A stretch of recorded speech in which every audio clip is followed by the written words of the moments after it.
Hello दोस्तों, ITC के बारे में हम इस वीडियो में बात करेंगे। अगर आप शेयर होल्डर हैं तो आपके लिए बहुत बड़ी अपडेट है। कंपनी इंटरिम डिविडेंड का ऐलान करने वाली है, उसके बारे में बात करेंगे। कुछ इंपॉर्टेंट बिजनेस नंबर्स, प्रॉफिट से जुड़े हुए कुछ इंपॉर्टेंट नंबर जो आपको जरूर जानने चाहिए, उन सब के बारे में दोस्तों इस वीडियो में हम डिटेल में बात करने वाले हैं। सबसे पहले नोट करके रखिए, February 3, 2022, 3 फरवरी को Q3 के रिजल्ट आने वाले हैं आईटीसी के, और साथ साथ इंटरिम डिविडेंड भी डिक्लेयर होने वाला है। अब दोस्तों, इंटरिम डिविडेंड की अगर हम बात करते हैं तो पिछले 10-12 साल अगर हम पीछे चले जाएं तो कंपनी पिछली बार ही उन्होंने इंटरिम डिविडेंड दिया था, उसके बारे में भी मैं बात करने वाला हूं। और इस बार मतलब अभी 2022 में फरवरी में ये दूसरी बार इंटरिम डिविडेंड जो है कंपनी यहां पर डिक्लेयर कर रही है। बहुत ही इंपॉर्टेंट चीज है, नहीं तो कंपनी एक बार ही डिविडेंड देती थी, वो भी एक फाइनल डिविडेंड देती थी। आपको यहां पर मैं ट्रेंड समझाता हूं। जैसे पिछली बार फरवरी 22 एक्स डेट थी और ₹5 का डिविडेंड कंपनी ने दिया था, आईटीसी ने दिया था, और फिर बाद में 10 जून को दूसरी एक्स डेट थी जो जहां फाइनल डिविडेंड दिया गया। तो पिछली बार का टोटल डिविडेंड अगर आप देखें तो ₹10.75 का है। तो अभी जो स्टॉक प्राइस आप देख रहे हैं उसके आसपास अगर आप देखेंगे तो लगभग 5% के आसपास की ये डिविडेंड यील्ड अभी आ रही है।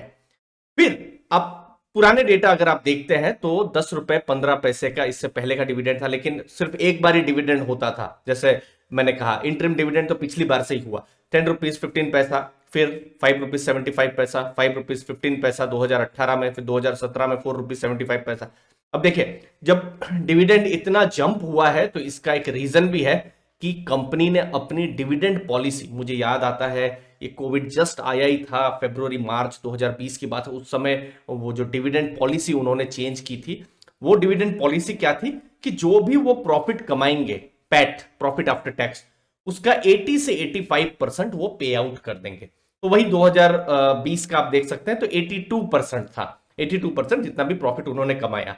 तो ₹10.15 था। हाँ, पिछली बार तो इनफैक्ट उन्होंने ज्यादा 102% डिविडेंड पे आउट रेशियो था, तो उतना उन्होंने ज्यादा, इसीलिए हमने देखा ₹10.15 से वो बढ़ के ₹10.75 हो गया।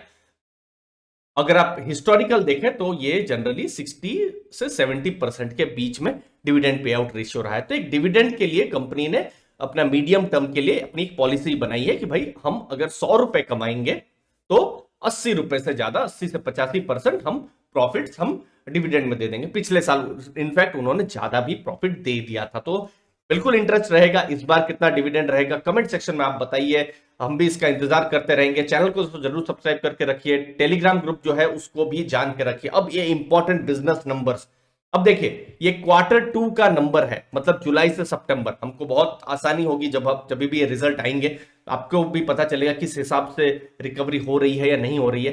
तो रेवेन्यू देखिए 13,356 करोड़ का था।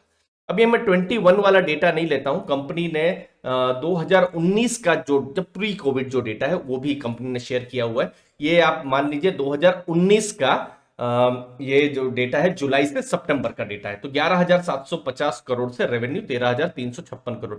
तो रेवेन्यू प्री कोविड लेवल से ऊपर आया हुआ है, लेकिन जो प्रॉफिट है प्री कोविड 4,000 करोड़ के आसपास था, जो अभी 3,700 करोड़ के आसपास है। तो प्रॉफिट थोड़ा सा कम हुआ है। इंपॉर्टेंट रहेगा, अगर प्री कोविड डेटा अगर आता है तो फिर बिल्कुल पता चलेगा कि कंपनी कैसा कर रही है। बाकी quarter on quarter, year on year अगर आप देखें तो 3,253 करोड़ था कोविड वाला साल, जुलाई से सितंबर 2020, और प्रॉफिट वहां पर इंक्रीज हुआ था। तो ये इंपॉर्टेंट प्रॉफिट के नंबर्स हैं।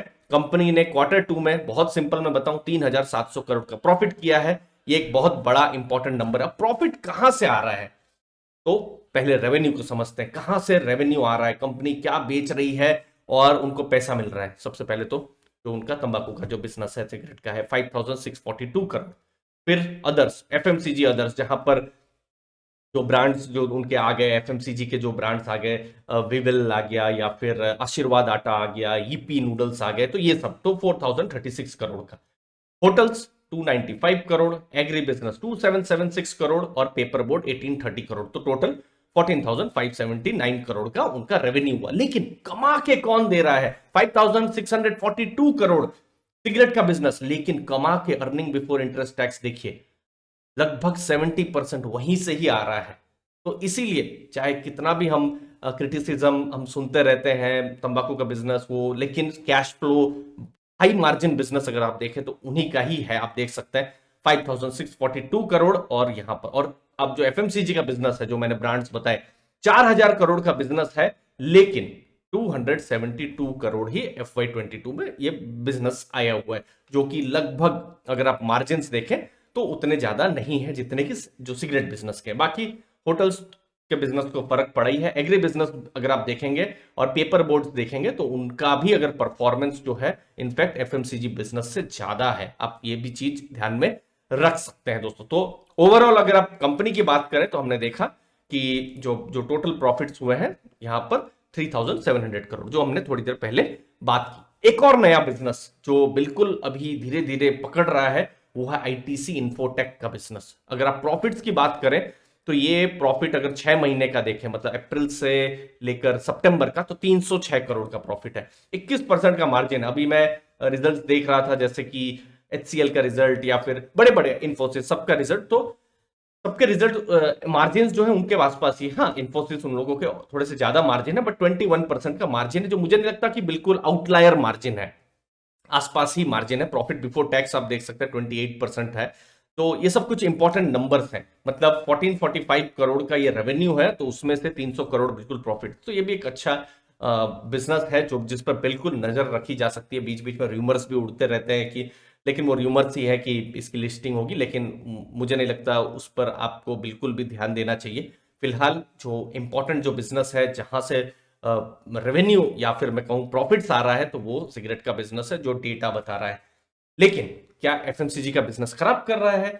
लगभग 4000 करोड़ का वो रेवेन्यू ला रहा है, लेकिन एक चीज एक अच्छी जो हो रही है पिछले कुछ सालों में, वो अपना मार्जिन बढ़ा रहा है। FY21 में लगभग 8.9% का मार्जिन था, तो ये बिल्कुल देखने का रहेगा Q3 के रिजल्ट्स में कि इनका मार्जिन कैसा है एफएमसीजी का जो बिजनेस है। तो क्योंकि एफएमसीजी अदर्स बोला जाता है इसको, क्योंकि मार्जिन जो है इस बार रॉ मटेरियल के प्राइसेस बहुत बढ़े हैं, और अभी भी Q4 में भी उम्मीद है कि रॉ मटेरियल का प्रेशर रहेगा ही, तो किस हिसाब से वो मार्जिन अपना एक तरीके से बचा पाते हैं, बहुत ही इंपॉर्टेंट रहेगा। तो ओवरऑल February 3 बहुत ही इंपॉर्टेंट डेट है। चैनल को दोस्तों जरूर सब्सक्राइब करके इंपॉर्टेंट डिटेल्स लेकर हम आएंगे आईटीसी के Q3 के रिजल्ट और इंटरिम डिविडेंड को लेकर। धन्यवाद आपके टाइम के लिए, थैंक यू वेरी मच दोस्तों।